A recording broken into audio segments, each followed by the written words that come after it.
இந்த சாதாரண ப்ளவுஸில் ரொம்ப சிம்பிளாக நீட்டான ப்ளவுஸ் தைக்கலாங்க. அதுவும் வெறும் இந்த பேட்ச் ஒர்க்கை வச்சு தான் நம்ம தைக்க போகிறோம். லைனிங்கையும் நம்ம ப்ளவுஸ் பிட்டி ஒன்றா சேர்த்து அயன் பண்ணிவிட்டு நம்ம தைச்சோன்னு வைங்கமே, லூஸ் விழுகாது, பார்க்குறதுக்கு கொஞ்சம் நீட்டாக இருக்கும். கழுத்தை சுற்றி தையல் போட்டு தச்சிட்டு சுற்றி கட் பண்ணிவிட்டு இப்படி அமுக்கு தையல் போட்டு ரெடி பண்ணி வச்சுக்கோங்க. இந்த மாங்காய் டிசைன் வந்து ரைட் சைடு பக்கம் வர்ற மாதிரி நீங்கள் ரெடி பண்ணி வச்சுக்கணும்.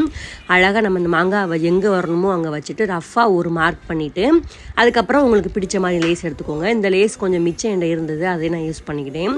அந்த மாங்காய் வர்ற வரைக்கும் நம்ம அதை தையல் போட்டு கொண்டு வந்துட்டு கட் பண்ணிவிட்டு அந்த மாங்காய் வைக்கிறதுக்கு கொஞ்சம் டிஸ்டன்ஸ் விட்டு ரெண்டாவது இந்த லேஸ் வைக்கணும்.